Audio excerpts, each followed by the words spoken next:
नमस्कार मंडळी, मी आहे प्रमोद खरे आणि तुम्ही पाहतात आपलं चॅनल मी माझे आणि तुम्ही. आत्ता आपण वेंगुर्ल्यात आहोत आणि आपण दीपगृहाकडे चाललेलो आहोत. वेंगुर्ल्यावरून दाभोलीकडे जाणारा जो रस्ता आहे त्या रस्त्यावरून 1 किलोमीटर आलं की डाव्या हाताला फाटा आहे. हा बघा माझ्या मागे तुम्हाला दिसेल, हा दीपगृहाचा बोर्ड आहे. हा बघा, हा वेंगुर्ल्याच्या दीपगृहाचा फोटो आहे. आता आम्ही दीपगृहाकडे जात आहोत, तुम्हाला तिकडे घेऊन जातो. ही आमची गाडी. आम्ही आता वेंगुर्ल्याच्या दीपगृहाकडे जातोय, पण त्या दीपगृहाकडे जाण्याचा रस्ता बघा तुम्ही.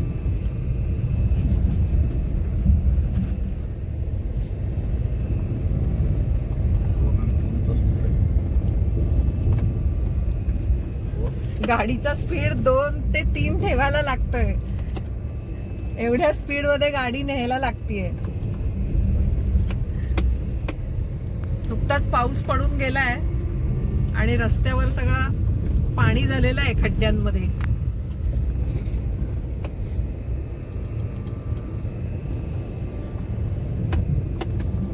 अशा रस्त्यावरनं गाडी चालवणं म्हणजे जरा थोडंसं त्रासदायकच होतं.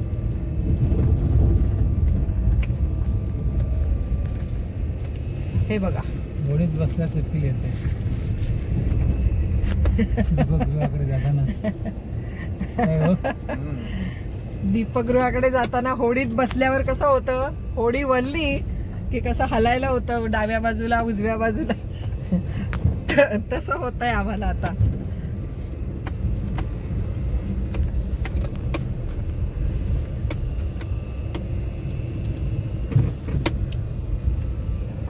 आम्ही दीपगृहाच्या जवळ आलेलो आहोत.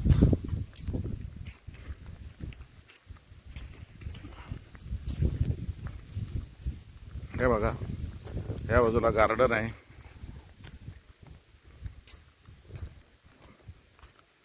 आज सोमवार आहे त्यामुळे जास्त गर्दी नाही आहे पर्यटकांची. हा इकडे अथांग समुद्र आहे. इकडे बसायला देखील शेड्स केलेले आहेत, बाकं ठेवलेली आहेत बसायला.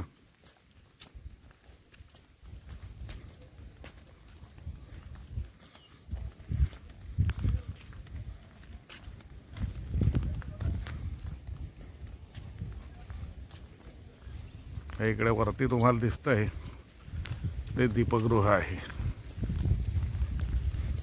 पुढे गेल्यावर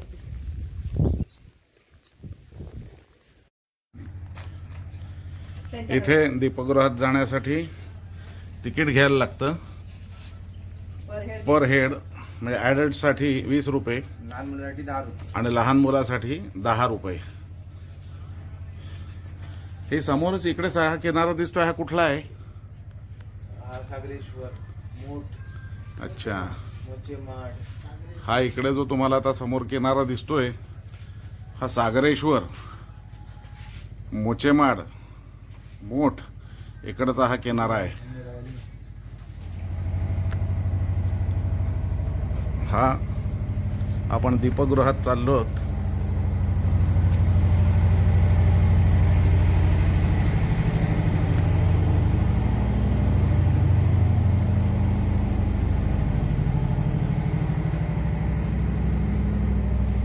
त्या पायऱ्या चढून सर्पाकृती पायऱ्या आहेत. आपल्याला वर जायचं आहे. हे बघा, हे आपण इथे आलेलो आहोत.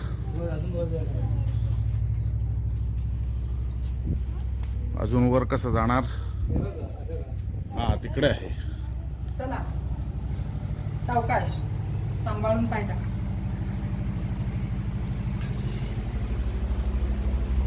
हे हा पायऱ्या चढून आपण दीपगृहाकडे जात आहोत.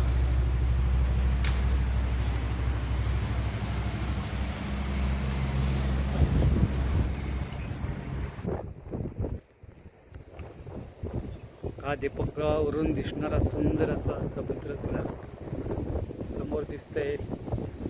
सागरेश्वर बीच, त्याच्या पुढे मोशेवाड बीच आणि हा विस्तीर्ण असा समुद्र किनारा.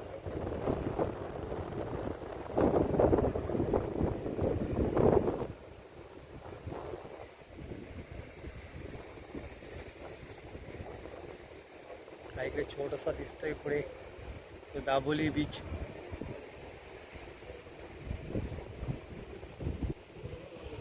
हा दीपगृहाखालील परिसर. हे सोलर पॅनल.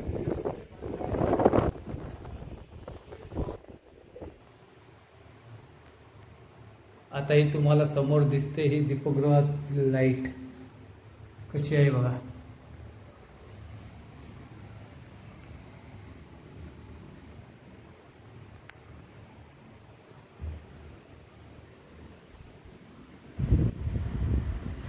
बघा जी बाहेरून आपल्याला जी लाईट फिरताना दिसते ना ती आतमध्ये अशा प्रकारात आहे.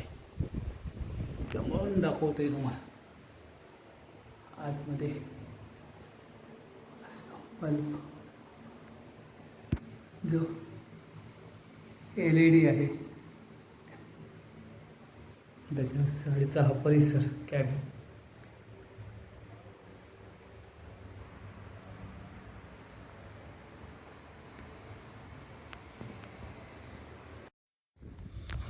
हे इकडे पर्यटकांना बसण्यासाठी सोय केलेली आहे.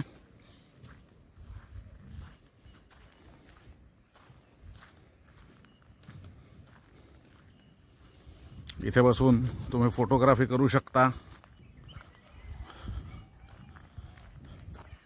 काहीही बरोबर आणलं असेल तर चावम्याव करू शकता.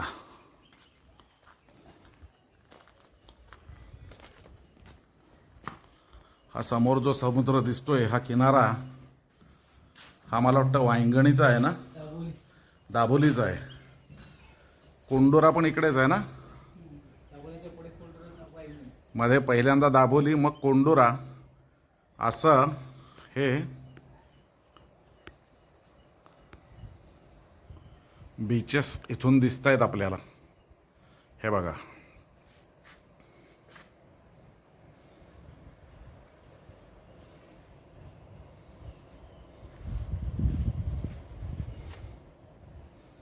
हा अरबी समुद्र आहे.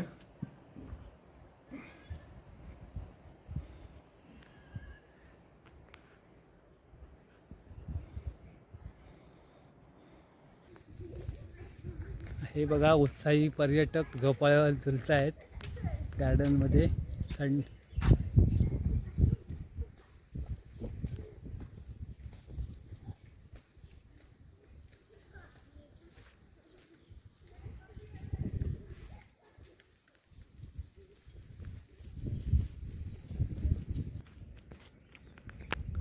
हा दीपगृहा बाहेरील परिसर.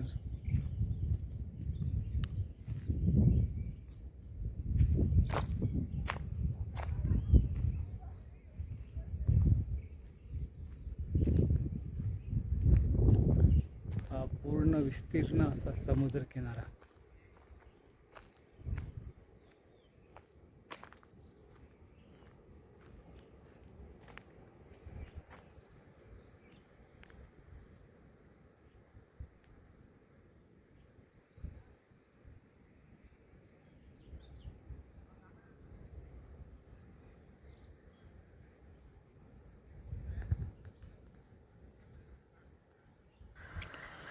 मंडळी, समुद्रकिनारी संध्याकाळी आल्यानंतर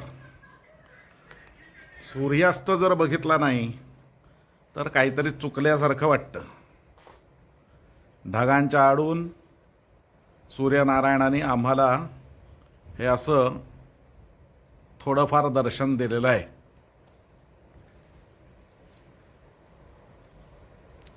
बघा अस्ताचलाला निघालाय. अपार समुद्रामध्ये डुबकी मारणार आहे आता.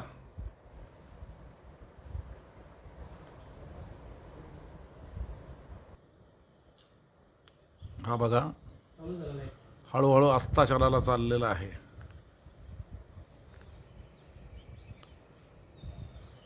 हा सूर्यास्ताचा अनुभव आहे ना, अत्यंत एक हुरहुर लावणाराच असतो कायम.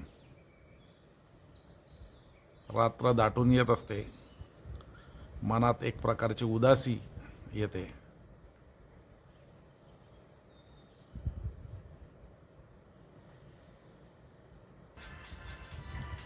मंडळी, आभराच्छादित सूर्य होतोय आणि आता तो अस्ताचलाला बुडायला निघालाय. हे दृश्य बघितल्यावरती मी 4थीत असताना मला एक तांब्यांची का कुणाची तरी कविता होती, सायंकाळची शोभा म्हणून. त्यातलं शेवटची ओळ त्या कवितेची आठवते की कुठे बुडाला पलीकडे तो सोन्याचा गोळा. खरंय, सोन्याचा गोळाच आहे. वेदांमध्ये याला हिरण्यगर्भ असं म्हटलेलं आहे. आणि हा असा सोन्याचा गोळा आता आपल्या घरी म्हणजे समुद्रात निघालेला आहे. या कविकल्पना आहेत. तुम्ही म्हणाल विज्ञान वेगळं आहे, मान्य. पण हा आनंद वैज्ञानिक सत्य म्हणून स्वीकारायला गेलं तर या आनंदाच्या चिरफळ्या उडतात. असो, बघा कसा छान सूर्यास्त आहे. वेंगुर्ल्याच्या दीपगृह पॉईंटवरून घेतलेला हा सूर्यास्त आहे. मंडळी, इथे आपण ज्यासाठी आलो होतो ते हे दीपगृह, हा दीपस्तंभ आता सुरू झालेला आहे. या दीपस्तंभामध्ये मध्यभागी एक अत्यंत शक्तिशाली असा बल्ब आहे आणि त्याच्या भोवती फिरणारे आरसे आहेत. ते आरसेसुद्धा प्रभावी परावर्तक आहेत आणि त्यामुळे हा दिव्याचा प्रकाश कमीत कमी 2 ते 5 नॉटिकल मैल अंतरापर्यंत हे आरसे पोचवतात. समुद्रातून जाणाऱ्या जहाजांना इथे धोका आहे, खडक आहेत, उथळ समुद्र आहे, हे दाखवणारा हा मार्गदर्शक आहे. तेव्हा मंडळी, हा होता आपला वेंगुर्ल्याच्या दीपस्तंभाचा किंवा दीपगृहाचा व्हिडिओ. तुम्ही अजूनही व्हिडिओ आवडला तर लाईक करत नाही आहात. तेव्हा हा जर व्हिडिओ तुम्हाला आवडला असेल तर लाईक करा, मित्रपरिवारामध्ये शेअर करा आणि हो, अजून सबस्क्राईब केलं नसेल तर सबस्क्राईब करायला विसरू नका. धन्यवाद.